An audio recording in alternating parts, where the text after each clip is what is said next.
ليش؟ مرحبا. اسمي جوانا. بحب رحب بالمشاركين والمشاهدين من كل أنحاء العالم، وخاصة من المينا ريجن ومن العالم العربي. أهلا وسهلا فيكم. أول شيء، بعد النصائح العملية قبل ما نبلش هالويبينار. هالويبينار رح يكون باللغة العربية، بس فيكم تحصلوا على ترجمة مباشرة باللغة الإنجليزية. just click on interpretation. يلي تحت ايكون الجلوب. بتختاروا الانجليش لانجويج وبتعملوا ميوت للاوريجينال اوديو. خلال المناقشة فيكم تبعتوا أسئلتكم عبر الكيو اند اي، واخر 15 دقيقة من الويبينار رح يكون مخصصين لنجاوب على الأسئلة. وهلأ فينا نفوت على موضوعنا. المعروف أنه صناعة اللحوم والألبان حول العالم هو مصدر أساسي للأوبئة والأمراض المعدية، خاصة يعني مؤخرا الكوفيد 19 يلي كل العالم عم بيعاني منه. كما هذه الصناعة هي من أبرز مسببات للتلوث البيئي في العالم والتغيير المناخي، ومنشوف الكوارث بكل أنحاء العالم، وفي المينا ريجن وشمال أفريقيا أكثر شيء من جفاف وتصحر ومجاعة. كما منشوف الأثر السلبي على صحة الإنسان والأعداد المتزايدة لمرضى بالأمراض المزمنة كأمراض القلب وتصلب الشرايين وغيرها. بالرغم من كل هالأشياء السلبية، منشوف زيادة غير مسبوقة بأعداد الحيوانات يلي بيستغلها الإنسان وبيقتلها لاستهلاكها، خاصة بصناعة اللحوم والألبان. فمن الواضح أنه الوضع والأمور لازم تتغير.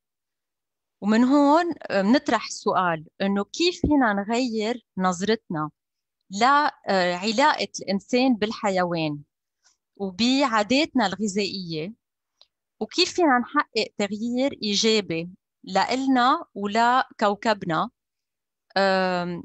على مستوى الفرد فالمجتمع وصولا إلى العمل السياسي. اليوم بنستضيف أخصائيين بمجال الاستدامة والتوعية والصحة. عنا ساب أليكس وجورج حايك. أهلا وسهلا فيكم. رح تشاركونا تجربتكم بمجال التوعية، وتفسروا لنا وتفسروا للمشاهدين الصلة القوية بين عاداتنا الغذائية وعلاقتنا بالحيوانات من جهة، من جهة تانية كيف تتعلق بصحة الإنسان وسلامة البيئة ككل، وكيف فينا آخر شيء نحقق تغيير إيجابي لإلنا ولبيئتنا على الصعيد الفردي وعلى صعيد مجتمعنا وصولا للتغيير عبر العمل السياسي. الويبينار رح يكون مقسم لثلاثة أقسام.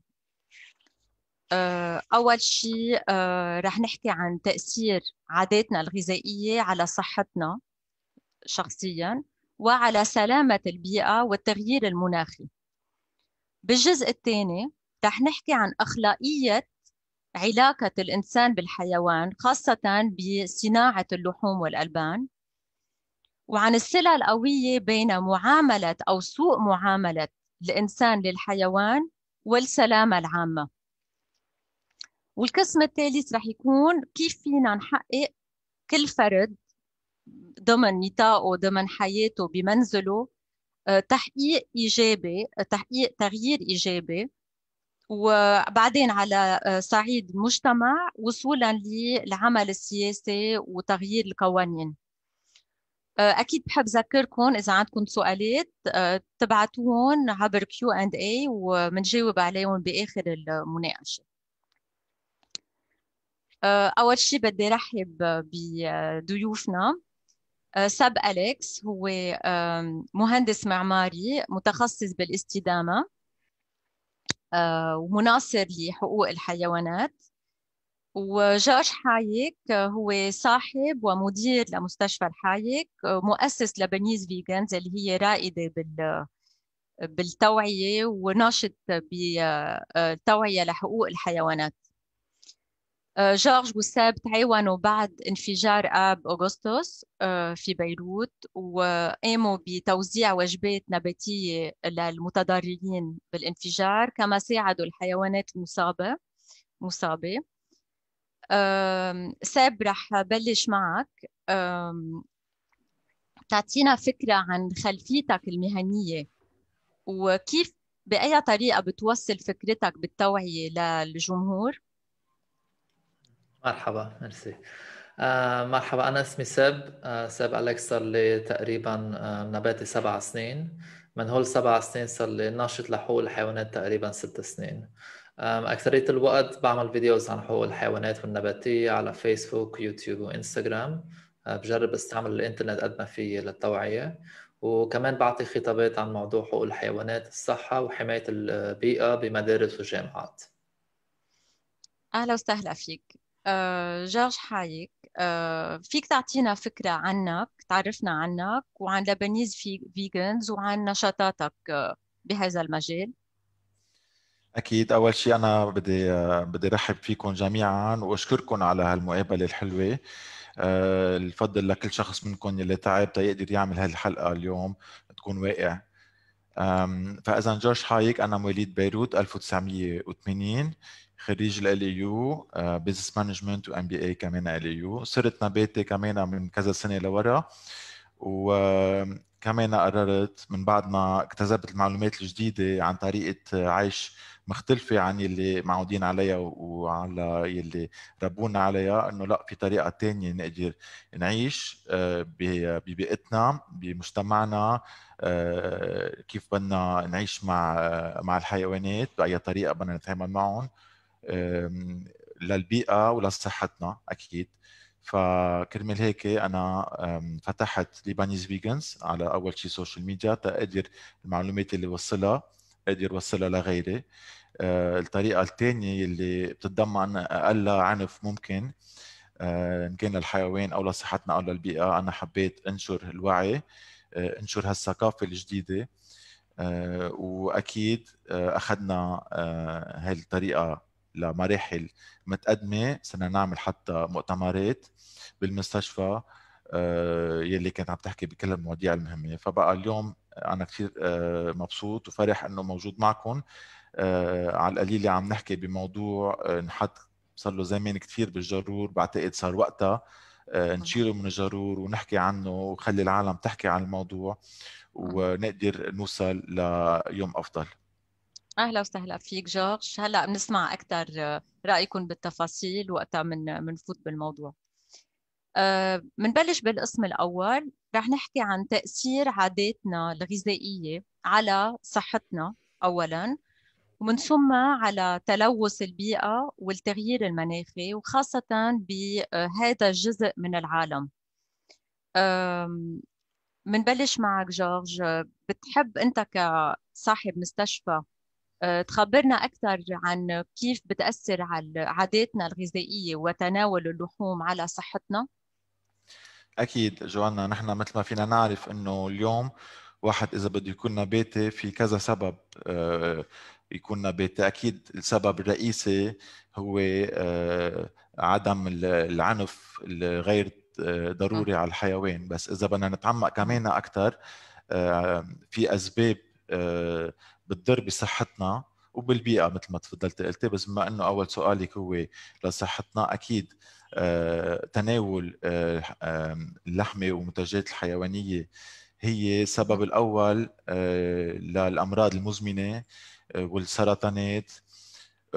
فينا نذكر السبب الأول للوفيات هو الأمراض القلبية. مم. شرايين القلب يلي عم بتسكر بعد عمر 40 50 60، هيدي شرايين القلب عم بتسكر مش لأنه عم ناكل أكل نباتي. الأكل النباتي ما بيسكر شرايين. الأكل النباتي إن كان حمص أو مجدرة أو تبولة، هيدا ما بيسكر أي شريان. بينما الاكل الحيوانات اللي هو يعني كله كوليسترول وساتوريتد فات وترانس فاتي اسيدز، هن هو مكونات اللحمة والجبنة والبيض يلي إذا استعملناهم وإذا استهلكناهم عم نأكد لحالنا أنه نوصل لعمر بدنا نصير نزور المستشفى، إن كان لشرايين تبعولنا شرايين القلب عم بتسكر أو عم ببلش يصير عنا أمراض مزمنة فينا نذكر منها سرطان الثدي، سرطان البروستات. هول يعني مرتبطين ارتباط مباشر مع أكل اللحمة وأكل الألبان والأجبان خاصة. ما لازم ننسى كمان سرطان الكورون يلي هو يعني لسبب بسيط انه نحن كإنسان تكويننا الجسدي منه معمول تناكل اكل حيواني.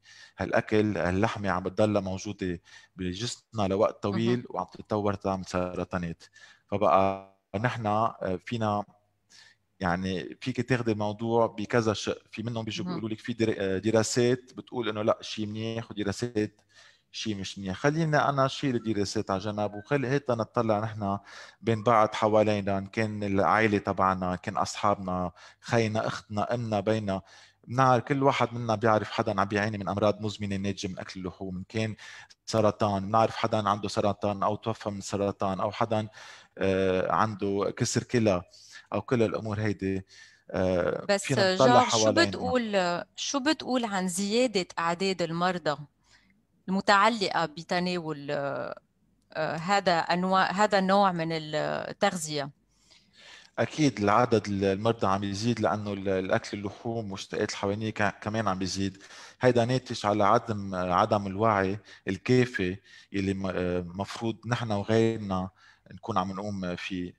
اكيد ما لازم ننسى انه في عندك الصناعه، هول الصناعات اللي بيتحدوا بين بعض وبيعملوا قوه ضغطه، ان كان على لوبينج. المجتمع لوبينج اكيد، او يعملوا ضغط على المؤسسات او الجامعات او المدارس او حتى الجوفرمنتس يعني بالحكومه. بقى هيدا بيجيبنا على حديثنا بالنسبة للسياسة والقوانين، رح نحكي فيهم بعد شوي. ساب بدي أسألك، شو فيك تقلنا عن أثر البيئي يلي بتتركه هذه الصناعات والتغيير المناخي، وخاصة بمناطقنا يعني بالشرق الأوسط وبشمال أفريقيا؟ أكيد. هلأ أكل الحيوانات يعني بالطريقة اللي عم نعمل وبالكمية كمان اللي عم نعمل لا يعني في الطريقة اللي عم نتعامل مع الحيوانات لها أثر كتير كبيرة على البيئة. مثلا السبيشيز اكستنشن يعني بالعربي الانقراض، الحيوانات اللي عم بتموت لأنه نحن عم ندمر الغابات لنقدر نحط هونيك مثلا الصويا أو غير حبوب كأكل للحيوانات. في عنا استهلاك المياه مثلا بلبنان ببيروت بس أكثر من 1,600,000 شخص ما عندهم مي كفاية بجبل لبنان وبيروت بس، وبغير مناطق كمان وبغير بلدان بالشرق الأوسط. يعني نحن بنفس الوقت عم نستعمل كل المي كرمال الحيوانات. يعني هون أنا كنت عم بعمل شوية ريسيرش، لقيت الأرقام بدي فرجيكم بس على السريع. اوكي مثلا هون فينا نشوف water requirement per gram of protein، يعني كل ما كرمال البقر، كرمال الخنازير، كرمال الدجاج قد ايه عم نستعمل مي كرمال كل جرام من بروتين. وفينا نشوف انه كل هول الحيوانات يعني اول 1 2 3 4 وبعدين اكيد هي مش من الحيوانات بس، عم نستعمل كل الستارتشي روتس يعني كمان هي اكل نباتي بس عم تستعمل هيدا الاكل كرمال الحيوانات. وبعدين عنا الالبان والبيض. هلا اذا طلعنا الارقام بلبنان مثلا قد ايه عم ناكل الدجاج، كيف تغير اخر 50 سنه. الدجاج هون اذا بدنا نستعمل المي كرمال الدجاج بنشوف انه يعني الرابع سبب لاستهلاك المياه. بنشوف انه ب 1961 اقل من 5 ملايين، واليوم ب 2018 مش حتى 2020 اكثر من 70 مليون دجاج. يعني كل هاي كل المواد اللي عم نستعمل كرمال الحيوانات لنحن نرجع ناكل الحيوانات، لأيمتى فينا نكمل هيك؟ يعني بالآخر إذا فكرنا بكل المطارح بالعالم وبالشرق الأوسط كمان هلأ، يعني أكثر شيء استهلاك المياه من وراء الاندستري من أكل الحيوانات. ما فينا نكمل هيك، لازم نفكر. مثلا إذا نحن عم نحكي عن حقوق الحيوانات وحدا عم بيقول طب ليش ما عم تحكي عن حقوق الإنسان؟ طب خلينا نحكي عن حقوق الإنسان. وين كل المي؟ كيف عم نستعمل المي؟ كيف عم نستعمل الغابات؟ كيف عم نستعمل كل الأكل اللي عنا بالعالم هلأ؟ اليونايتد نيشنز قالوا بستدي أنه عنا أكل كفاية لنطعمي أكثر من 9 مليار شخص، بس عم نستعمل أكثرية هالأكل كأكل للحيوانات لنحن نرجع ناكل حيوانات. طب كل هالحيوانات قد ايه عم ياكلوا، قد ايه عم يشربوا، قد ايه عم يستعملوا مسافه كرمال الحيوانات؟ فينا نشوف الضرر على البيئه. وكان في كمان ستدي بجامعه اوكسفورد من سنتين، وقالوا انه من كل الاشياء اللي فيكم تعملوا كرمال تغيروا نمط حياتكم كرمال البيئه لحمايه البيئه، اكثر شيء فيكم تعملوا لتساعدوا البيئه ان تغيروا لنظام نباتي او خضري، يعني تكونوا فيجن بالآخر. وبالنسبة للتغيير المناخي، يعني بنشوف نحن مناطقنا خاصة بتعاني من جفاف ومن تصحر. وكيف صناعة اللحوم والألبان عم بتأثر على تغيير البيئة وتغيير المناخ ككل؟ كانوا عاملين ستاديز كرمال دوكيومنتري اسمه كاوسبيرسي، وشافوا انه بين 13% ل 18% من الجرين هاوس جاسز بتجي من الاندستري تبع انيمال اجريكلتشر يلي بتستغل من الحيوانات بالاخر كرمال اكل الحيوانات. بالاخر اذا نحن بدنا نغير او بدنا نجرب نوقف تغيير المناخي، لازم نشوف شو فينا نعمل. يعني كل شخص شو فيه يعمل، مش شو فينا نسأل من الحكومة تغير بالبلد. هلا فينا نسأل من الحكومة، بس إذا نحن ما بدنا نغير بكل يعني كل يوم، يعني كل ما أوعى أنا فيني أقرر إذا بدي آكل أكل بيجي من الحيوان و بضر الطبيعة، أو أكل نباتي ما بيجي من الحيوانات ما بيضر الطبيعة قد ما بيضر الطبيعة أكل الحيوانات. ليه ما بدنا نغير؟ وليه إذا ما فينا نغير نحن ليه بدنا نسأل الحكومة اللي تغير؟ كل شخص لازم يبلش بحياته يغير هذا الشيء وبعدين يسأل غيره يغير. هذا بيجيبني على القسم الثاني ساب، يلي هو واحد يغير كمان في شغلة كتير مهمة، إنه هي الشق الأخلاقي بإعادة النظر كيف نحن بننظر لهالحيوان ككائن حي يلي له حق يعيش. نحن عم نستعمله كأوبجكت، يعني كغرض بصناعة اللحوم والألبان. وهيدا الشيء يعني نسأل سؤال إنه هل استغلال الحيوانات عمل وقتلها عمل أخلاقي؟ جورج شو رأيك؟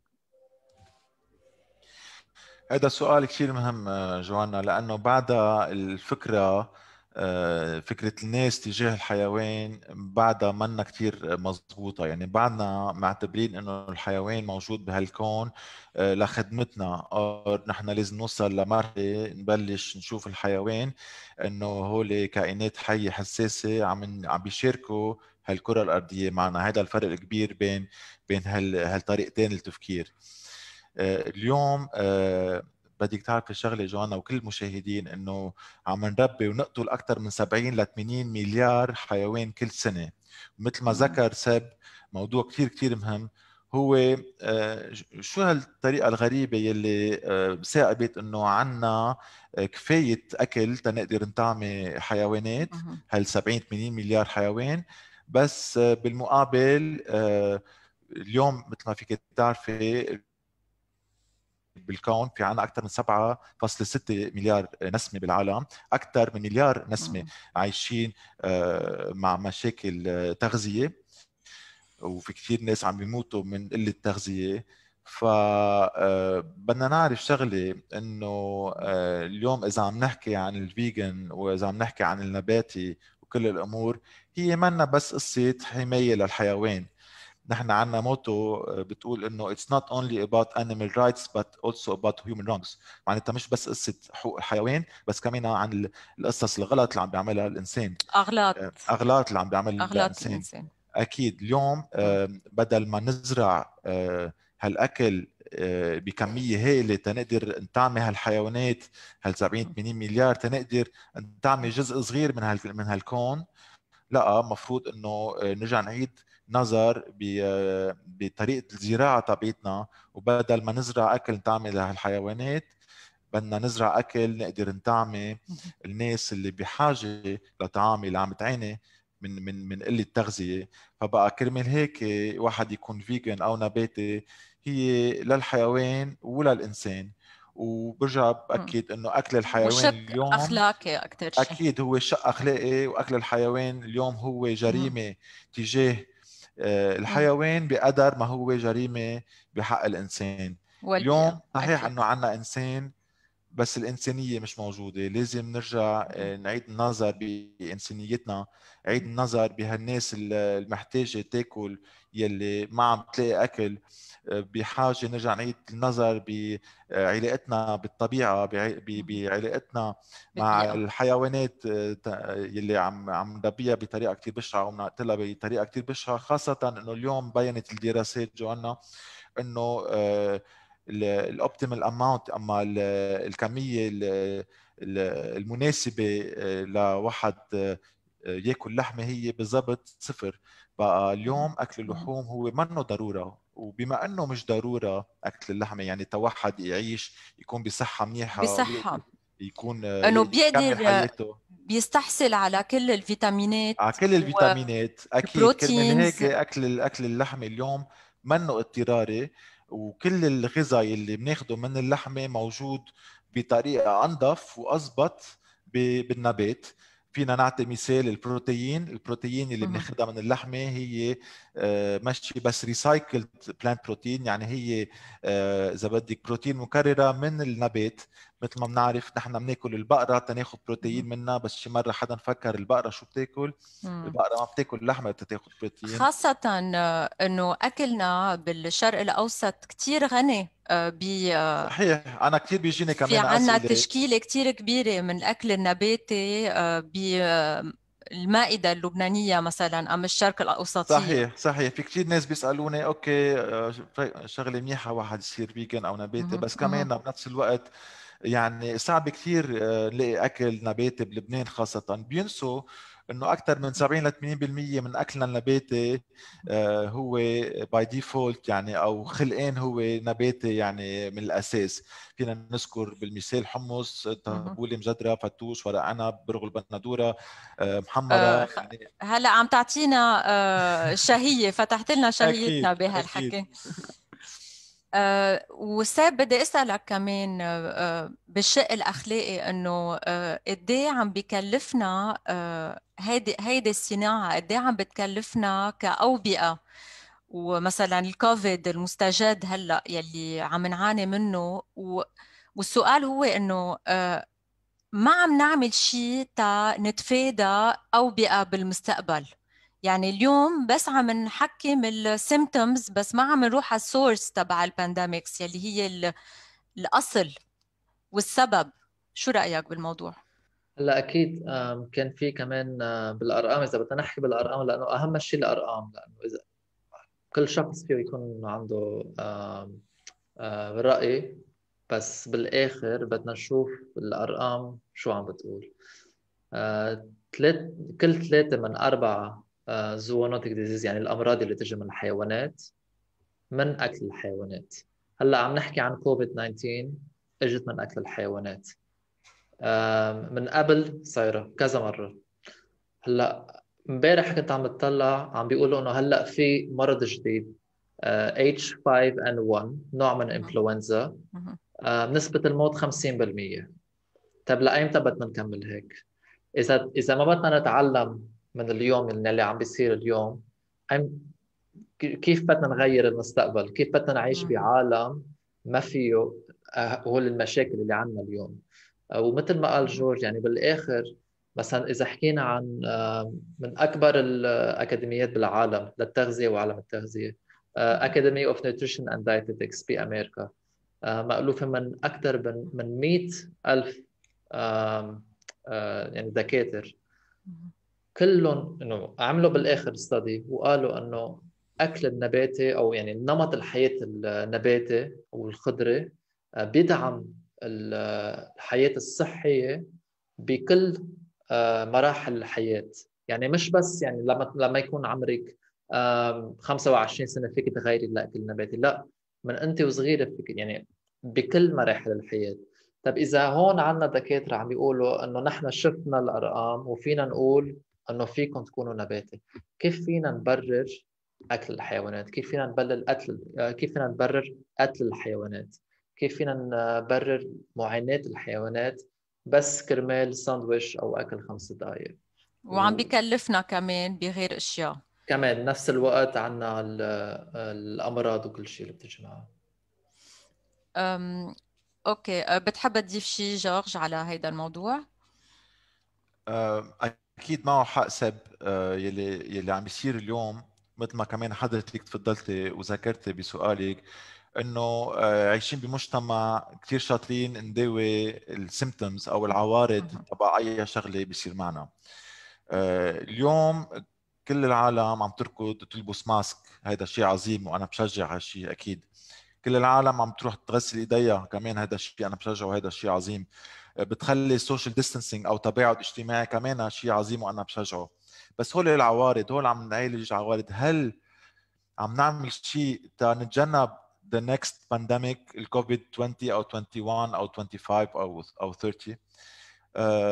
صار في كذا حوادث خلال هالسنين اللي قطعت، مثل ما كمان ذكر ساب، مش بس عنا الكوفيد 19 بس قطع قبل السارس وقبل الميرس وقبل الاتش اي في.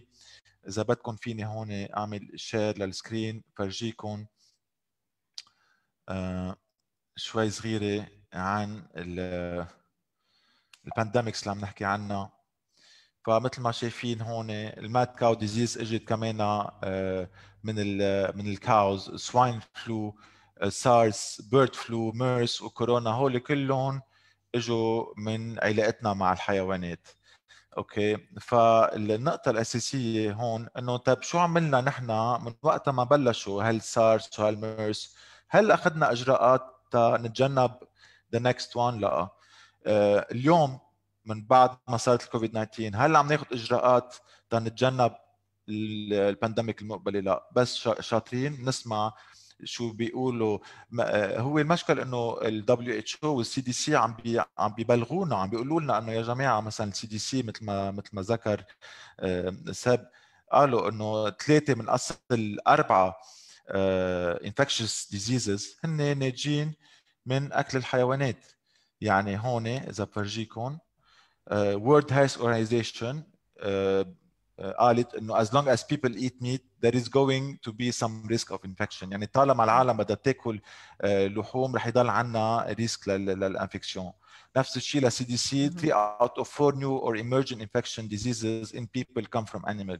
بس أنا بدي يعني أسألك سؤال نعم. جورج هون، إنه كيف بالضبط فيك تشرح لنا إنه إنه نستعمل الحيوانات entertainment، يعني للتسلية أما للفاشن بالملابس وبالموضة، أما حتى للاستهلاك، إنه كيف exactly بتكون مصدر للبانديميكس وللأوبئة؟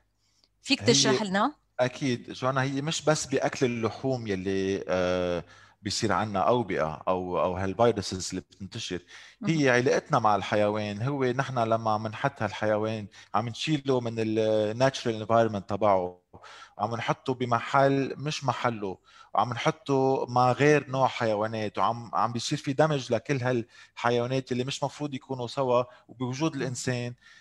هون لما عم بيصير فيها التجمعات اذا بدك عم بيصير في عم بينتقل الفيروس من الى بقى بيقدر يكون لاستهلاك الطعام للحيوان او لاستهلاك الانترتينمنت او للتسليه او للزو او لكل هالامور. هي بقى منا بس محصوره بالاكل الحيوان، هي محصوره بعلاقتنا مع الحيوان وهالطريقه الغلط اللي شايفين الحيوان كمصادر ان كان غذاء او غير شيء. لازم نظرتنا للحيوان تتغير، لازم نعرف انه الحيوان مفروض يعيش حياة خالية عن تعذيب الإنسان، يخليه نعيش بمحل ما لازم يعيش، والإنسان كمان ساعتها هون فينا يعني نتأمل إنه نجرب نتجنب قد ما فينا the next pandemic أو الوباء القادم. ساب، كان بدي أسألك سؤال، إنه خاصة نحن بمناطقنا، إذا فينا يقول بلبنان حسب تجربة شخصية، إنه شو بتقول عن كيف منعامل اللايف ستوك يلي بيجوا على بالشحن، وكيف متعامل معهم، وبتحس إنه هل طريقة المعاملة فيها تعطي أمراض وإنه صحية شيء للبيئة بلبنان مثلا؟ أكيد. هلا وين ما يكون يعني إن كان بلبنان أو بأمريكا أو بكندا، بس لأعطي مثل لأنه كنا عم نحكي عن الموضوع، مثل ما قال جورج، مش بس من أكل الحيوانات. مثلا بدنماركا اللي هو بلد كتير يعني بنقول من أحسن متمدن. البلاد، أيوة من أحسن البلاد العالم، كان عندهم مشكلة الكوفيد 19 مع المنك الحيواني اللي بيستعملوا كرمال الفرو. انجبروا يقتلوا أكثر من 16 مليون منك، لأنه الفيروس عم يعمل ميوتيشن وعم يرجع، يعني عم بيلاقوا هلا الفيروس بغير طريقة بالأشخاص، إنه بالإنسان. انجبروا يقتلوا أكثر من 16 مليون منك. فوين ما كان، إن كان بلبنان أو ببلدان أوروبا أو وين ما كان، قتل الحيوانات واستعمال الحيوانات واستهلاك، يعني طالما نتطلع بالحيوان ومنقول شو فيني اعمل فيه لاربح شيء انا، استغله.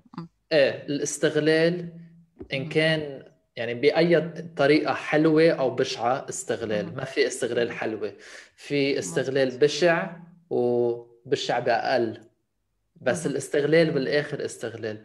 واكيد بلبنان فينا نلاقي، يعني فينا نلاقي الطريقه اللي عم يستغلوا الحيوانات اكيد بشعه، وفينا نلاقي كيسز كثير بشعه، وفينا نلاقي كيسز منا هالقد بشعه. فينا نلاقي يمكن فارم صغيره وما عم يستغلوا، انه ما عم يضربوا الحيوانات، ما في معاناه كثير، يعني ما في عنف ضد الحيوانات، بس بالاخر هول الحيوانات بدهم يبعتوهم على المسلخ وبدهم يقتلوهم.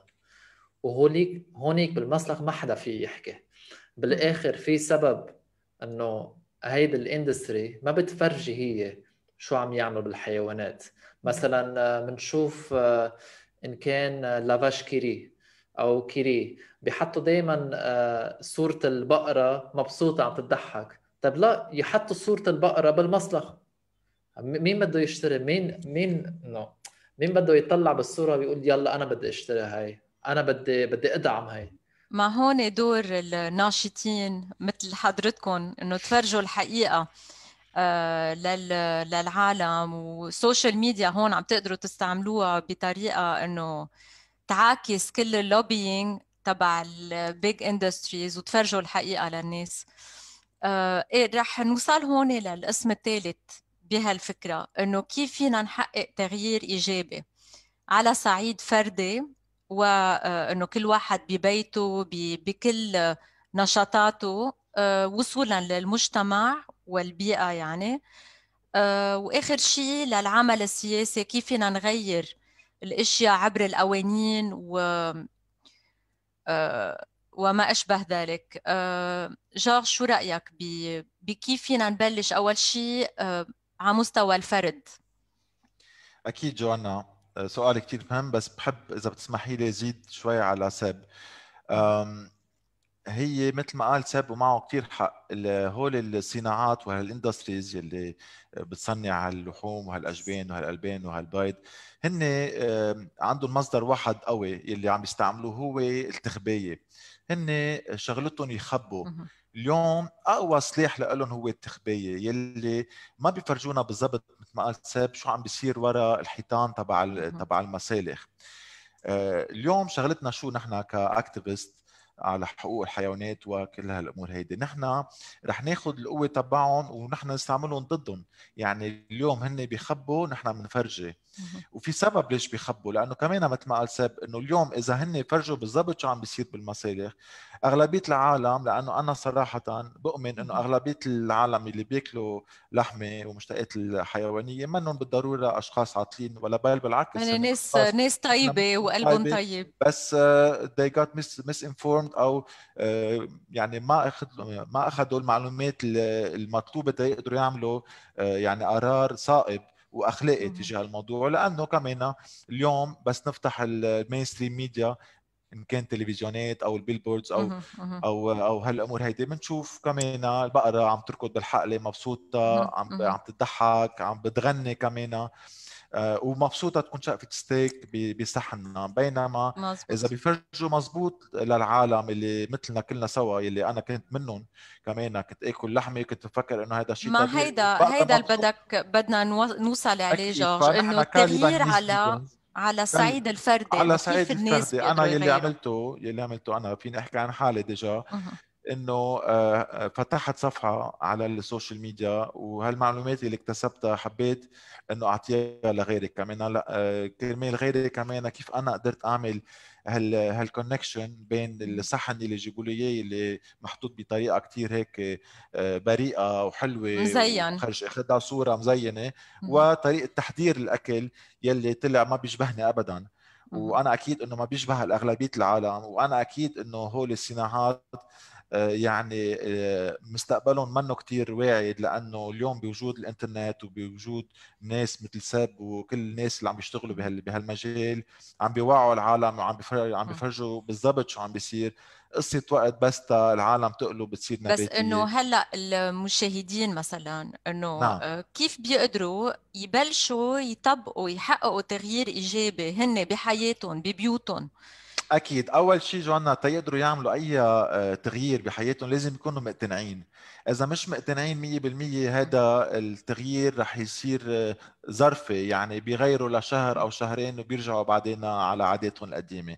فانا بنصح كل واحد عم بيحضرنا اليوم انه قبل ما يفكر يكون فيجن او نباتي او هالامور هيدي، يعني يعمل الدراسات تبعوله، الريسيرش تبعه، ريسيرش، يشوف شو ضرر اللحمة على جسمه، يشوف الضرر على الحيوان، يشوف ضرر على البيئة، ويكون هو ساعتها يعني فكرة شاملة. نحن انا وساب والناشطين ما فينا نكون محل حدا، نحن فينا نعطي الحشريه لهالعالم، يكون عندهم الحشريه انه يقدروا يعملوا دراستهم هن الخاصه، وهن يطلعوا بانتاج او بنتيجه منهم.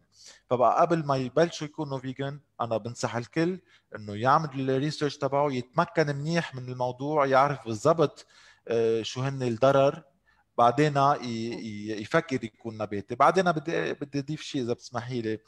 واحد يكون فيجن او نباتي هي منا شغله زياده بيعملها على نمط حياته العادي، بالعكس هو لبال هو شغله بالناقص نعملها.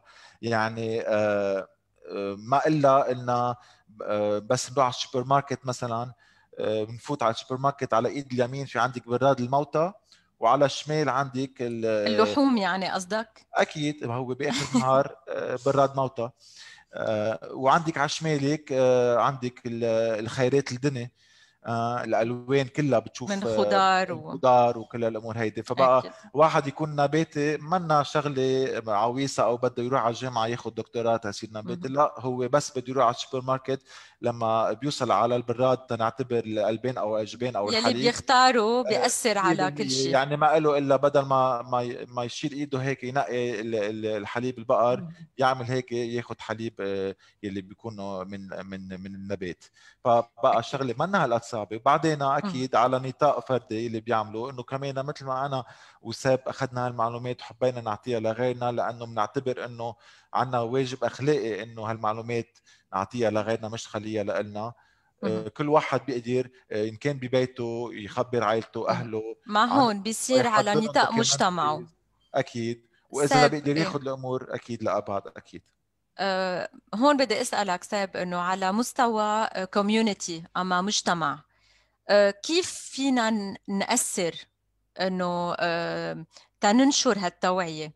انا سمعت انه تعاونتوا جورج وساب بشغله جديده بلبنان، هي باللبنانيز فيجن سوشيال هاب.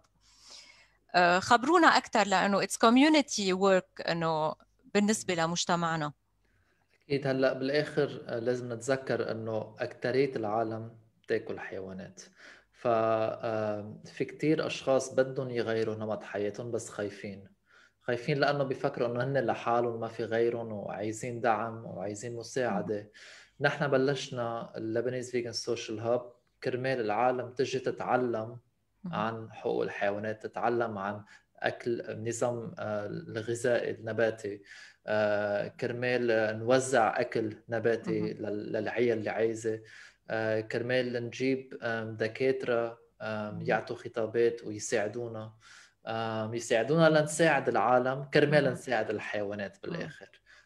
هلا اكيد فينا نقول انه عم نساعد العالم كرمال الصحه، كمان كرمال البيئه، بس اهم شيء حياه الحيوان يلي بالاخر يعني نحن عنا اذا منحس حالنا انه مجبورين نحكي عن حقوق الانسان، نفس اللوجيك يعني بيطبق انه مجبورين نحكي عن حقوق الحيوانات، لانه ما في فرق بين المنطق. ما عم بقول ما في فرق بين الانسان والحيوان، بس ما في فرق بين المنطق انه اذا مبدأ بالمبدأ، لانه اذا بالاخر في عنف ضد حيوان او انسان ليس مبرر، لازم نوقف العنف. فكرمال هاي بلشنا لبنيز فيجن سوشيال هاب، وبدنا نبلش نعمل حملات توعية وحملات ضغط كمان كرمال نجرب نغير اللي عم بيصير ببلدنا على قليلة. لنبلش وهيدا السنتر لبنيز فيجن سوشيال هاب الطريقة اللي بتشتغل كتير هينة، وحيلا مجموعة بحيلا بلد فيهم يطبقوها بمدينتهم ويعملوا نفس الشيء. وبدي أسأل هون أنه شو أهمية دخول لمعترك العمل السياسي؟ يعني إذا ناشطين مثلكم بيبادروا يفوتوا على الحكومات أما يصير عندهم مناصب سياسية، إنه بيصيروا يغيروا بالقوانين وبيأثروا أكثر بالتغيير الإيجابي.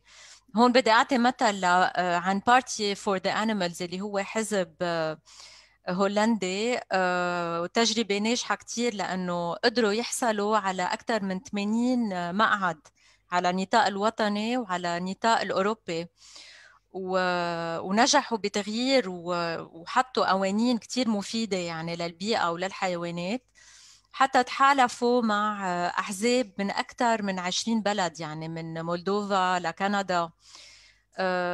بقى منشوف التغيير كمان ببلش هون وبيبين هون. شو رأيك ساب؟ هلا اكيد، لانه بالاخر السياسيون هن بيحطوا قوانين. في كثير بلدان بالعالم مثلا باستراليا كمان بيستعملوا نفس النمط للتوعيه، وانه بالاخر مثلي ومثل جورج كمان هن ناشطين لحقوق الحيوانات بس بغير طريقه. وفينا نقول هي طريقه كثير مهمه كثير مهمه، لانه بالاخر عم يشتغلوا دغري على القانون وعم بيشوفوا كيف فيهم يساعدوا الحيوانات بتغيير القوانين او بيحطوا قوانين جديده. فينا نقول بالاخر لانه مثلا بالتاريخ في كذا شغلات صارت مع الانسان بالقانون كان مكتوب انه مسموح، لانه كان مسموح عملوها. هلا عم نعمل نفس الشيء مع الحيوانات، لانه القانون يعني بيقرر كثير اشياء بالمجتمع. بيقرر كيف فينا نطلع على شغله كيف فينا نطلع على شغله تانية. مشان هيك لما نسافر من بلد لبلد تاني اوقات نتفاجئ من اللي عم نشوف لانه فينا نشوف انه في فرق ونين، انه اول بلد في شيء ممنوع، ثاني بلد نفس الشيء مسموح وقد ما بدك، فيك تشوفي الفرق، مع انه بالاخر كلنا يعني من نفس كلنا بالاخر، بس بنشوف الفرق وبنشوف قد ايه القانون ضروري. مشان هيك اذا يعني حيلا شخص حاسس حاله انه هو عنده العلم والوقت انه يبلش يعمل حملات بالقانون ويفوت بالسياسه، انا شخصيا بفكر انه هذا كثير كثير ضروري. شو رأيك جورج بهيدا الموضوع؟ اكيد اللي قاله ساب معه حق 100%. وهي اكيد الفكره هل واحد يكون نباتي او فيجن له خاصه بالسياسه او لا. اكيد بنصحكم، ساب عمل فيديو مش من زمان على الموضوع، بنصحكم تفوتوا وتحضروا، لانه اكيد مفسر بطريقه كتير هيك واضح بالتفاصيل عن هالموضوع. بس اذا بدي احكي بكلمتين، اكيد كل شيء بنعمله بحياتنا هو سياسه، هي اخذ وعطى مع غيرنا وكيف نقدر نتعامل مع غيرنا. وخاصة أكيد إذا بدنا نثبت أي تغيير اللي بنعمله على نطاق الفردي أو المجتمع، لازم نوصل على السياسة ويصير فيها التغيير كمان على نطاق سياسي، لأنه قد ما غيرنا من تحت، إذا ما غيرنا من فوق كمان ما بنكون وصلنا لأي نتيجة. بس كمان لازم نعرف إنه السياسية هي جايين من المجتمع، فبقى كمان كله مرتبط ببعضه. بده ينعمل الشغل من تحت لفوق ومن فوق لتحت بطبيعة الحال. التوعية لازم تكون شاملة. أكيد نحن هدفنا بآخر النهار إنه الشيء اللي اليوم هو قانوني أما ليجل، مثل اليوم أكل اللحوم واستهلاك الحيوانات وقتلها وذبحها وكل الأمور، هيدا اليوم هيدا يعني هول الشيء اشياء قانوني. مشرعة مثل ما هيدا بيقولوا. الشيء قانوني اليوم، مثل ما قال سب، القانون مش على طول هو فينا نوازن مع الأخلاقيات. فينا نشوف بالسنين اللي قطعت، مش من زمان يمكن واحد يكون عنده سليف كان هذا الشيء نورمال وقانوني وما حدا بيجي صوبه. اليوم هذا الشيء صار غلط. ليش؟ لأنه بوقتها كان في فريق كمان من الناس اللي شافوا هيدا الظلم وقاموا حكيوا انه لا هيدا ظلم يا جماعه وما لازم نكمل. لو هيدا الشيء قانوني ومسموح وفينا وشرعي. نعمله وشرعي، مش معناتها هيدا اخلاقي. اليوم اكل اللحوم هيدا نفس الموضوع. وانا بدي شد على نقطه انه موضوع الفيجانيزم هو موضوع اخلاقي بامتياز وظلم بامتياز، لانه اليوم هيدا الموضوع لازم ناخده بمحور الجد، مثله مثل حيلا نوع ظلم تاني. اليوم لما نحكي عن ظلم ضد العنف المرأة، هيدا ظلم. إذا بدنا نحكي عنف على الأطفال كمان هيدا ظلم. فبقى الفكرة إنه نحط كل ظلم ونحطه هيدا أهم من التاني، هيدا غلط كمان. كل في ظلم هو ظلم، وما ما في ظلم أهم من التاني. لازم هيدا ننزلها من هالمنظار. وإذا قدرنا نشوف هالموضوع كظلم يعني غير طبيعي، ساعتها بيصير في تغيير إن كان على مستوى الفردي أو الاجتماعي أو أكيد السياسي. وهون بنشوف أهمية اللوبينج يعني لهالفكرة. مش بتبلش بين بعائلة وحدة، كل واحد يقول لغيره انه هالشي ظلم وهالشي غلط، هالموضوع بينطلق من هون. اكيد هيدا موضوع كتير مهم وكتير متشعب، فينا نحكي فيه على حلقات كتيرة. بس انه هلا داومنا الوقت، يعني ما بقى عنا كتير وقت. بحب اشكركم جورج وساب للمعلومات الكتير مهمة اللي اعطيتونا اياها. ان شاء الله تكونوا قدرتوا وصلتوا فكرتكم لعدد اكبر عدد ممكن من الناس. بتحبوا تزيدوا بعد شيء قبل ما نختتم؟ جورج؟ إذا بتحبي في عندي نقطة هيك رح أقولها للناس اللي عم تتسمعنا اليوم، هيك بس كفكرة تعلق شوي براسهم. كرمال نعمل كيلوغرام واحد لحمة بدنا 15,000 لتر مي. أكثر من 80% من صناعة الأنتيبيوتيك بالعالم بتروح للحيوانات. يعني نحن واصلين لوقت رح يصير في عنا أنتيبيوتيك ريزيستنس. وساعتها الجريب العاديه يلي عنا اياها اليوم، الانتيبيوتيك اللي بناخذها رح يبطلوا يكونوا فعالين. دونك واصلين على نقطه كثير خطره لازم نكون واعيين لها. كمان لازم نعرف شغله، انه عدد البوبوليشن بالعالم عم بيزيد. فيني فرجيكم على السريع السكرين شيرينج هون. ولا البوبوليشن العالم بال 1990 كانت 5.3 مليار، عم بتزيد اليوم بال 2020 7.6، 2030 8.5، و2050 9.7. هيدا شو عم بفرجينا هول الارقام؟ عم بفرجونا انه عدد السكان العالم عم بيزيد، واذا بدنا نضلنا على نفس النمط الحياه اللي عايشينه اليوم، مفروض يكون عندنا كوكبين ارض تنقدر نطعمي هالعدد العالم. فبقى بطبيعه الحال ان كان بجهدي انا او سب او حيلا ناشط بحقوق الحيوانات وبالاستدامه، العالم مجبور يصير نباتي، لانه استهلكنا المي، استهلكنا الاراضي، حرقنا كل شيء في شجر بالامازون. الناس بتنسى لانه صار عندنا موضوع جديد اللي هو الكوفيد، بس خليها تتذكر من سنه وشوي الحرايق اللي صارت بالامازون، يلي مثل ما بتعرفوا جميعا هي اللونجز تبع الكره الارضيه بالاكسجين، يلي هي بتعطي اكسجين بكميه كثير كبيره للعالم. عم بيحرقوها كرمال يخلوا مجال واراضي لزراعيه ليطعموا الحيوانات. فبقى بطبيعه الحال اليوم نحن مجبورين، صرنا بوضع خطير جدا، لازم ناخذ هالموضوع باولويه. لازم كلنا يكون عندنا الجرأة نقول لحالنا انه الطريقة اللي كنا ماشيين فيها هي غلط، ما فينا نكمل نرجع نعيد النظر. اكيد لازم نعيد النظر لكل هالامور هيدي. وباخر النهار يعني فيني اقول كلمة للمشاهدين، شوفوا تحضير الاكل او اللبس اللي من منتج حيواني، طريقه تحضيره يلي اكيد هو كتير بشع للعين. اذا بشع للعين اكيد يعني بشع لجسمنا كمان. وقولوا لحالكم كمان انه هل هالشيء اللي عم تشوفوه، هالظلم اللي على الحيوان اللي عم يتعذب وعم بيموت بطريقه كتير بشعه، هل هذا الشيء بيشبهكم ايه او لا؟ طلعوا حالكم بالمرايه، شوفوا هل هيدي الدم اللي عم تشوفه والعذاب الحيوان، هل هيدا بيشبه الشخص تبعنا، الكاركتر تبعنا؟ نحن بندعي انه اشخاص غير واخلاقياتنا. اذا نحن غير عنفيه معناتها نحن لازم نطابق اخلاقياتنا مع اعمالنا.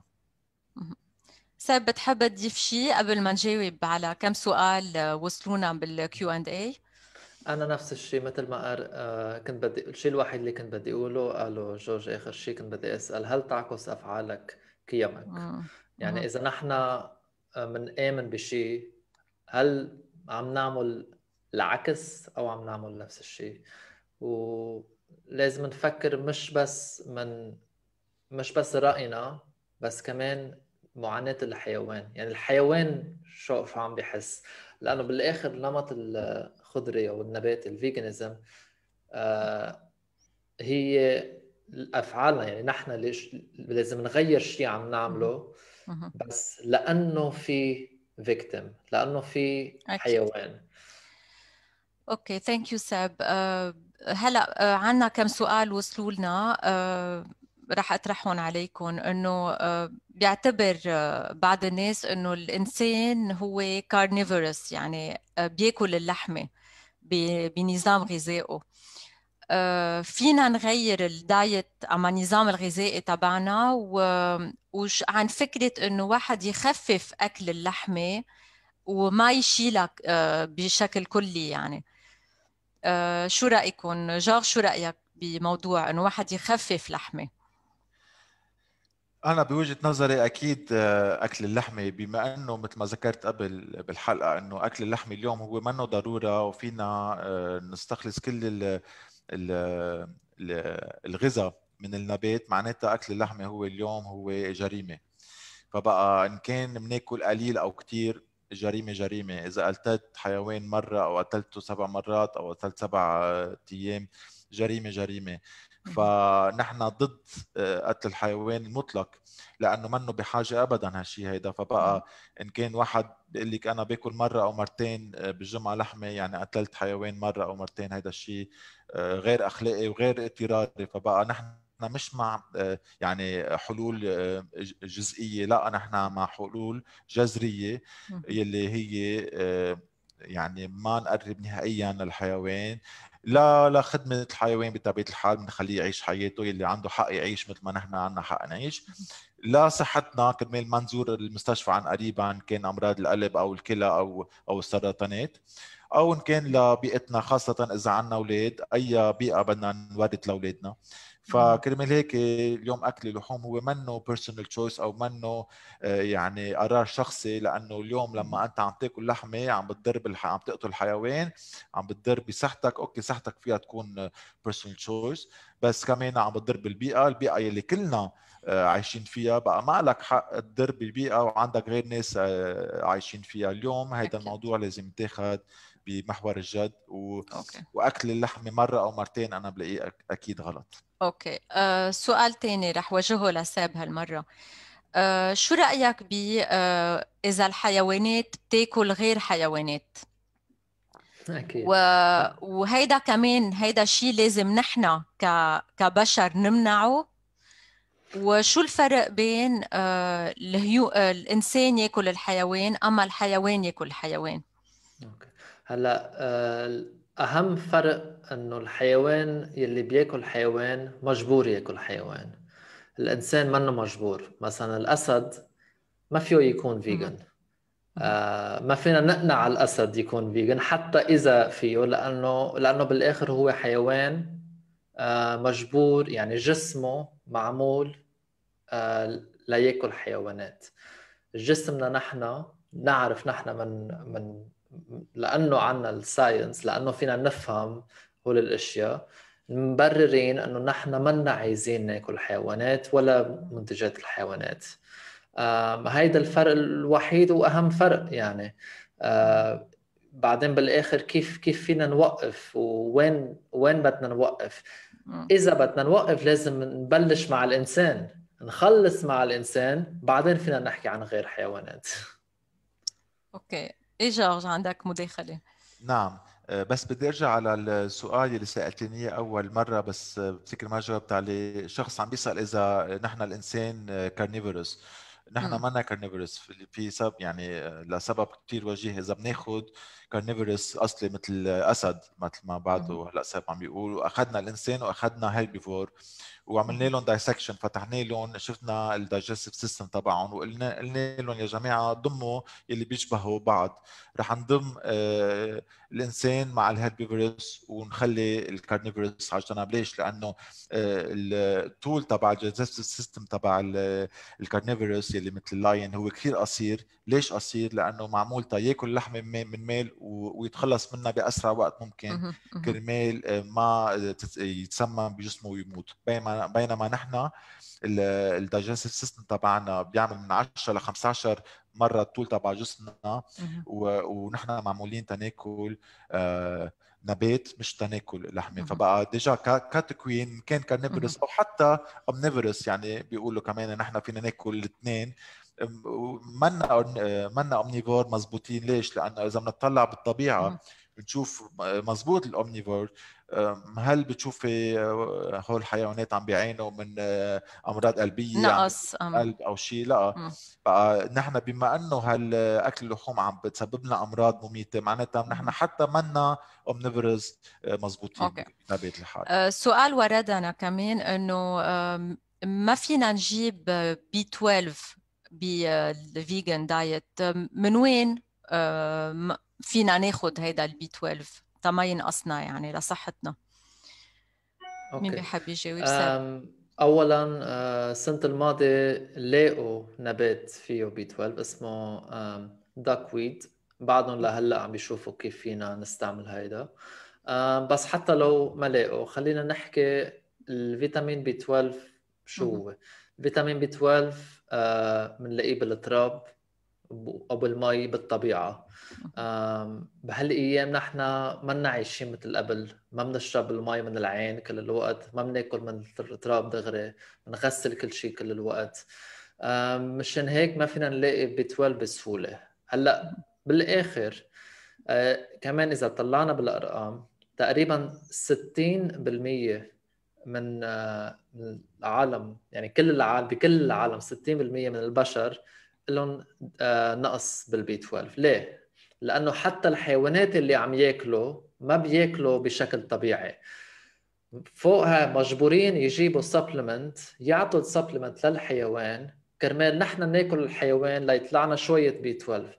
طب ما محل نعطي السبلمنت للحيوان نقتل الحيوان لناكل الحيوان، مش أحسن إذا أخذنا نحن السبلمنت دغري؟ اوكي، واضح صحيح. يعني فينا جوابك. نزيد نقطة كمان جوانا. اكيد. تنعتبر الناس بتفكر انه اكل اللحوم هو للتغذية وتيقدروا يكتسبوا الغذاء المطلوب مثل البروتين او هالامور هيدي. صحيح في بروتين باللحمة، بس يعني فيني اعطي مثل. واحد بياخد بروتين من لحمه كانه عم بياخد اكسجين من السيجاره. صحيح بالسيجاره بس تشرقي رح يطلع لك نسبه صغيره اكسجين، بس رح تاخدي اكيد نسبه كبيره قصص كثير عاطله للجسم. نفس الشيء باللحمه، اكيد في بروتين وواحد بيقدر يكون مبسوط ولا عم بياخد بروتين من اللحمه، بس شو عم تاخد كمان مع اللحمه؟ كوليسترول، ساتوريتد فات، وترانس فاتي اسيدز، هول اللي بيسكروا لك شيء بخلوك تزور المستشفى مع البروتين اللي اخذتهم اكيد. فبقى اكيد ما لازم ننسى الجروث هرمونز، وما ننسى الانتيبيوتيك اللي عم بيعطون للحيوانات، كل الامور هيدي يعني. كمان للبي 12 مثل ما ذكر سب انه حتى الحيوانات عم بياخذوا سبلمنتس لانه هن كمان الحيوانات عندهم نقص. فهي كل الفكره انه اذا بدنا ناخذ غذاء ليش نروح على ذا ميدل مان او الشخص اللي عم بيكرر اللي عم بيعمل ريسايكل للغذاء، ليش ما نروح دغري على المصدر الاساسي اللي هو النبات؟ اوكي، هلا في سؤال لسب انه شو افضل طريقة واحد يبلش يعمل تغيير ايجابي اذا ما عنده كتير الواحد وقت اما ما عنده كتير امكانيات مادية؟ شو بتنصحهم؟ ليكونوا نباتي او ليكونوا للتوعية؟ نباتي يعني. اوكي. هلا اهم شيء مثل ما قال جورج، الدراسه. في كتير دوكيومنتريز فيهم يحضروا، في كوسبيرسي مثلا كرمال البيئه، في دومينيون عن الاخلاق، وفي وات ذا هيلث عن الصحه، في كمان فوركس اوفر نايفز عن الصحه. فيهم يحضروا كل هول الدوكيومنتريز ليتعلموا شوي اكثر، ليكون عندهم انفورميشن اكثر.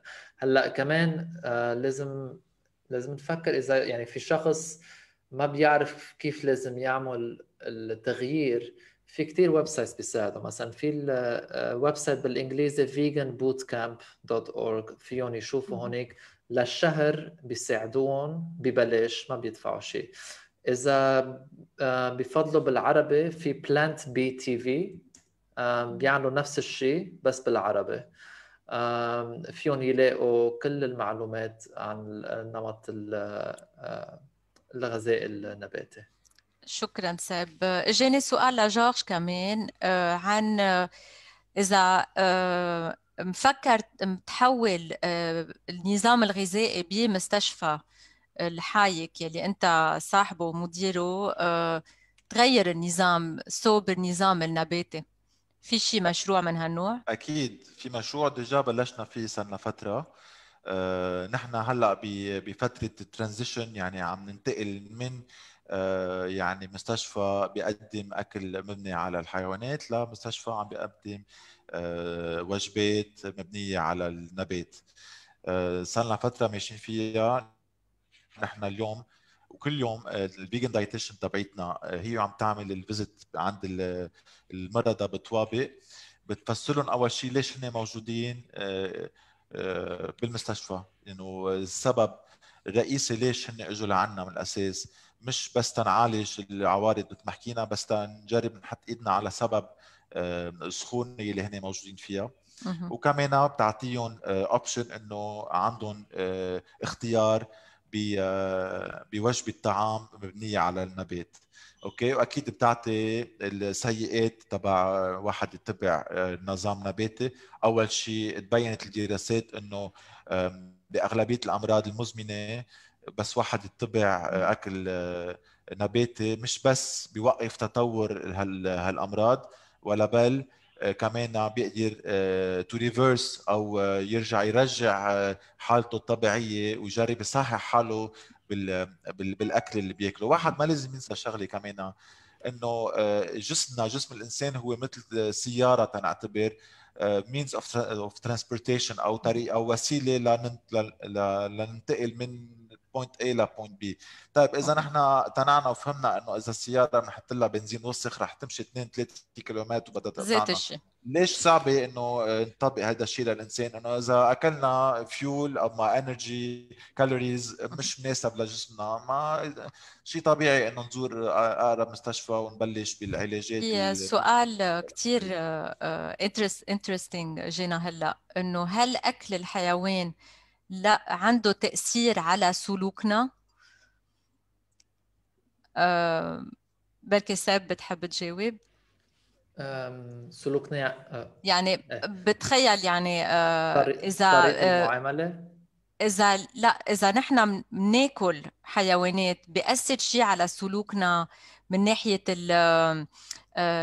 العنف؟ أما أكيد طريقة المعاملة مع الإنسان بتتغير، لأنه لا نقدر نستغل الإنسان لازم يكون عنا من الأول المبدأ أنه الحيوان قصدك؟ لا نعمل شيء بشع لإنسان تاني، لازم يكون عنا المبدأ والإكسبيرينس نعمل شيء بشع لحيوان. وأول طريقة يعني أول شيء نتعلم بالحياة، يعني من أول ما نتذكر أنه البقرة والدجاج والغنم ناكلهم، الكلب لا. منبلش نتعلم نحط فرق بين الحيوانات، بين مجموعات، ونغير طريقة معاملتنا معهم. نفس المنطق لما نكبر منبلش نطبقها مع الإنسان. فينا نقول إنه أوكي مع الرجل هيك، مع المرأة هيك، فينا نقول مع السود هيك، مع الباقي هيك. ومشان هيك يعني حتى بيقولوا عن الكابيتاليزم، الكابيتاليزم هو استهلاك كل شيء واستغلال كل شيء. كلمة كابيتال كان بالزمانات معناتها راس الحيوان، لأنه أول كائن قدروا يستغلوا هو الحيوان. وأول ما تعلموا مبدأ الاستغلال بلشوا يطبقوا نفس الشيء مع غيرهم. اوكي very interesting. ايه نعم جورج. انا بقول انه في مثل بيقول انه you are what you eat، او انت بتكون حالك على حسب انت شو بتاكل. اذا عم تاكل عنف، اذا عم تاكل قهر، اذا عم تاكل عذاب، اذا عم تاكل دم، شو بتعتقد رح بده يصدر فرح وبسط لا، طالما عم ناكل هالقصص اكيد بده يأثر بمجتمعنا. واليوم اذا بالمجتمع عم نشوف كتير يعني حقد بيناتنا، وهيدا معلش لازم نشوف السبب رئيسي مثل ما قال ساب، شيء ببلش من نحن وصغار. لما نحن وصغار بيجوا اهلنا بالتربية بيقولوا لنا انه ليكوا يا اولاد فينا نميز انه هول الحيوانات فينا نقتلهم وهول فينا نحبهم. شو عم تخلق ايه بعقل الانسان؟ زيادة عن هيك الاف بي اي كمان صرحت انه الاغلبية الاشخاص اللي بيرتكبوا جرائم تجاه الانسان هن اشخاص بلشوا بارتكاب جرائم على الحيوان. فبقى يعني اكيد هذا السؤال بمحله، واكيد يعني شو فينا نتوقع اذا بنستهلك عذاب انه يكون عندنا فرح بحياتنا او شيء من هالشكل. وبعدين نقطة كتير اساسية، خلينا نجرب نعيش، خلي قلبنا يدق بلا ما نوقف قلب حدا تاني. هيدي اهم نقطة. حلو. سؤال كمان اجينا عن اورجانيك بلانت بيست فود، يعني الطعام الاورجانيك بيكون سعره مرتفع، وخاصة بهالايام يعني في ضيقة مادية. شو فينا ننصح العالم تاياكلوا بطريقة صحية، بركي إذا ما عندهم الإمكانيات المادية لهالشي؟ وهون كمان فينا نسأل كيف الدولة فيها تشجع الأكل النباتي الصحي من خلال قوانين بركي بيشيلوا التاكسز عن، يعني في اشياء فيها تشجع الناس ياكلوا بطريقة صحية. شو رأيك ساب؟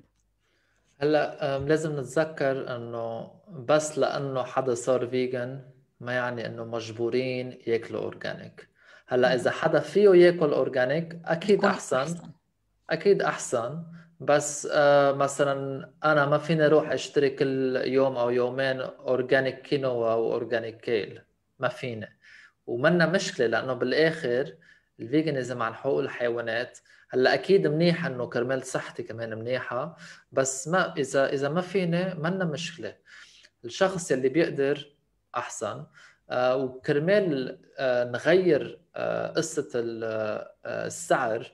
مثل ما قلت لازم نعمل حملات ضغط ضد مش ضد او مع الحكومه لتغير. يمكن ياخذوا الاعانات السبسيديز من صناعه اللحوم لصناعه الفواكه والخضر. اذا عملنا هيك اكيد السعر بينزل. اوكي. في سؤال كمان عن اذا في بمشاريع التربية توعية لا كيف لازم نتعامل مع الحيوانات، كيف الكونكشن لازم تكون نعرفها بين destruction of environment و climate change. في شيء توعية بالمدارس بهالموضوع؟ لسوء الحظ لهلا على القليلة من اللي بعرفه أنا بلبنان ما في هيك أشياء. هيدا نقص كتير مهم، انه تبلش بالمدارس يكون في برامج توعية هيدي بهالموضوع. هيدي نقطة مهمة كمان ذكرتيها جوانا، ونحن عم نشتغل على الموضوع أنا وساب والفريق تبعنا بليبانيز فيجن سوشيال هاب، إنه نقدر نوسع نشاطاتنا، نقدر نعمل بالتربية. مؤتمرات. أكيد مش بس بالهاب تبعنا، بس نقدر نزور مدارس، نزور جامعات، لأنه أكيد التربية ما بتكون محصورة بنطاق واحد مثل ما حكينا بكل الاسبكت تبعها. يعني بدنا نحكي ستريت اكتيفيزم، بدنا نحكي ايفنتس بنعملهم، بدنا نحكي كامبينز، بدنا نحكي سياسه اكيد مثل ما الموضوع اليوم عم نحكي عنه. واكيد كل هالامور تنقدر نوصل للجامعات وللمدارس، خاصه انه حسب الستاتستكس اللي بنشوفها الاشخاص الاكثر شيء اللي بتتاثر بالفيجن مسج هن الاشخاص الصغار بالعمر، اللي بعد ما كتير هالسيستم مسيطر على عقليتهم، اللي هن قابلين يتسمعوا على انفورميشن جديده. يعني they are ready يكتسبوا معلومات جديده ويكون عندهم موقف اخلاقي تجاه المعلومات الجديده اللي اكتسبوها. اوكي. هلا في سؤال بعتقد بده حلقة مثل ما هي، وهو بيتخصص ب religion، يعني الدين، انه الدين بيحلل قتل واستهلاك الحيوانات. شو رأيكم بهالموضوع؟ مثل ما قلت بشكل كتير مختصر لأنه ما بقى لنا كتير وقت. انا بعتبر اذا الله محلل اكل الحيوانات ممكن، بس مش جابر. يعني مش جابرنا نحن كمتدينين، كان اسلام او مسيحيه او اي ديانه، انه مجبورين ناكل لحمه. لا، اليوم اذا الله اعطينا الخيار، يمكن بفتره من الفترات كان العالم بضيقه، يمكن سمح ربنا انه ناكل مخلوقاته الحساسه اللي هو خلقهم، اللي نحن لازم نكون لهم كل الاحترام لانه هو خلقهم اذا نحن متدينين. فبقى اليوم اكل الحيوان منه ضروره، وبما انه الله محلل صحيح بس مش جابر، فبقى بفتكر اذا الله يعني اذا شافنا انه اخذنا الخيار عدم القتل ما بيكون زعلان منا ابدا. ساب، تحب تضيف شيء؟ ايه كمان اكيد نفس الشيء، انه ما في دين ولا دين بيجبر اكل الحيوانات او استغلال الحيوانات. مثل ما قال جورج، يعني اذا بالاخر او اذا نعطي مثل، اذا انا حطيت شخص بأوضة مع حيوان وكمان حطيت صحن اكل نباتي، اول ما يطلع من الأوضة إذا الله سأله شو عملت جوا، أي سؤال أحسن؟ قتلت حيوان لما كان عندي خيار ما أقتل حيوان، أو لا أكلت الصحن النباتي؟ حلو كتير. اوكي، اخر سؤال لكم اثنين. مفكرين شيء تفوتوا يعني تكونوا ناشطين بالحياة السياسية؟ يعني اذا مش نحن شخصيا انه انا او سب، بس مجبورين نحن كاكتيفيست او كمدافعين عن حقوق الحيوانات، اكيد مفروض انه نفوت بمعترك السياسي تا التغيير اللي عم نعمله على مستوى الارض والاشخاص والكوميونتي نقدر نطبقه على مستوى التشريعيه، نقدر نشرع قوانين جديده تحمي هالحيوانات وتحمي بيئتنا وتحمي صحتنا. بقى اذا مش نحن يعني كاشخاص، بس نحن بنحبذ اكيد، ومين ما بيحب يفوت بهالمعترك يدافع عن هالقضيه، نحن اول ناس رح نشجعه. بتشجعوا سب؟ نفس الشيء. شخصيا ما بعرف اذا فيني، بس اكيد مع لبنيز فيجنز ان شاء الله يوم، يعني ان شاء الله هالسنه او السنه الجاي فينا نبلش مع حملات لنقدر او نغير القوانين او نطبق القوانين بلبنان على القليله. واذا يمكن بالمستقبل صار في عنا ناشط بيقدر يفوت بالسياسه، اهلا وسهلا. بعتقد يعني هيدا شيء كتير مهم. كتير حلو. نحن وصلنا لختام هيدا الويبينار. بحب اشكركم سب واليكس. ان شاء الله تكونوا سب وجورج، ان شاء الله تكونوا وصلتوا فكرتكم لاكبر عدد وقدرتوا تعبروا عن، بعرف في افكار كثيره بعد فينا نحكي عنها. ان شاء الله تكونوا ساعدتوا تلهموا العالم يقدروا يغيروا نظرتهم للحيوانات وللعلاقة مع الحيوانات والبيئة. هيدا الويبينار كان باستضافة لبنيز فيجنز وبارتي فور ذا انيمالز. بنحب نشكركم كلكم، ولمعلومات أكثر فيكم تتجهوا ل www.partyfortheanimals.com يا lebanesevegans.net وsebalex.org. رح يكون uploaded على الايفنت بيج على فيسبوك وعلى السوشيال ميديا ل Party for the Animals و Lebanese Vegans. شكرا للكل. شكرا جوانا، شكرا سب، وشكرا لكل شخص اشتغل تقدر يعمل هالحلقه حقيقه. Thank you so much. شكرا.